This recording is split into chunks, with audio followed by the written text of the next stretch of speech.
sky. "Look," he says. The moon is a waxing crescent, a children's book moon. It looks to my father like Bob Hope in profile. On a summer night in 1969, in the moon glow of the motor court of the Shady Lawn Motel, 5.5 of us spill out of a Chevy Impala station wagon. Dad cradles me in a forearm, the way he used to hold a football. Jim and Tom, my big brothers, race ahead of us to the check-in desk.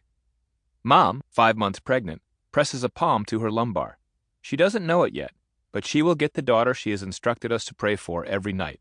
My little sister, Amy. Jim, Tom, and Amy. Our parents named us as if we were telegrams, as if they were being charged by the letter.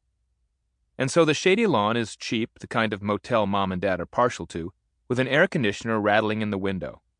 In its man-made breeze, the single-ply toilet paper dances like a little lace curtain.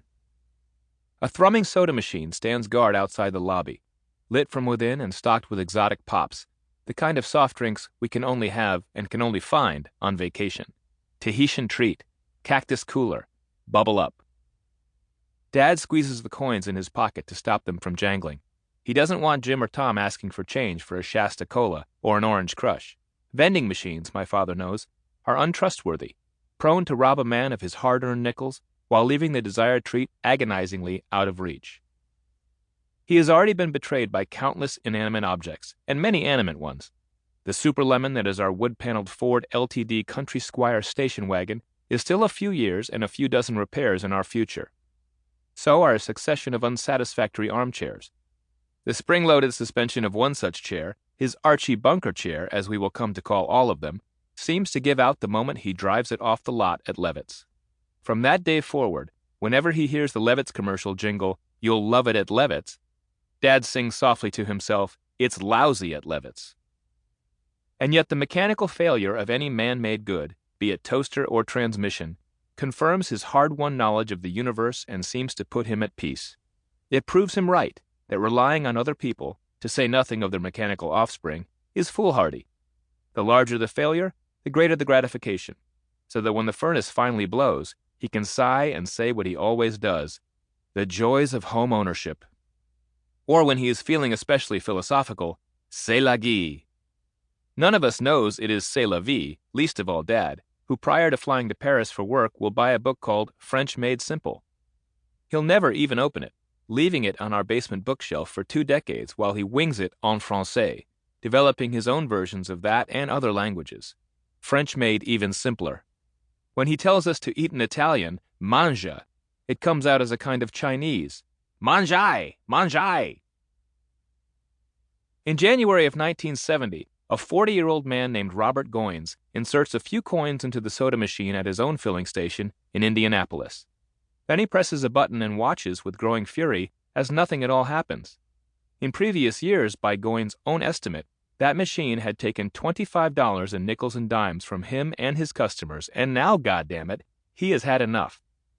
So I walked over to the desk drawer, got out my .22 revolver, and shot it dead. Goins tells a judge after his arrest for discharging a weapon within the city limits. Upon firing the fatal bullet, his .22 still smoking in his hand, Goins says to the vending machine, "That's the last time you're going to cheat anybody." The judge, unmoved, sentences Goins to 10 days in jail and fines him $160 plus court costs, a fine my father fervently wishes to be paid in nickels. Almost immediately, no fewer than 8 lawyers come to the defendant's aid, helping him to file an appeal, presumably on the grounds that shooting a pop machine at the dawn of the 1970s is justifiable homicide. In the years to come, children will find other ways to get revenge. Slugs, the smooth circles of metal punched out of electrical boxes, sometimes work in the absence of coins. Friends become adept at sliding a hand up the chute and manipulating the machine's inner workings. They are soft drink OBGYNs, expert at digitally extracting a Mellow Yellow or a Mr. Pibb. In the 1970s, I will learn to remove the pull tab from a can of Coke and casually insert it into the beverage, hoping to swallow the one but not the other. It is as tough as any 8-year-old can hope to look without benefit of a candy cigarette or a souped-up Stingray.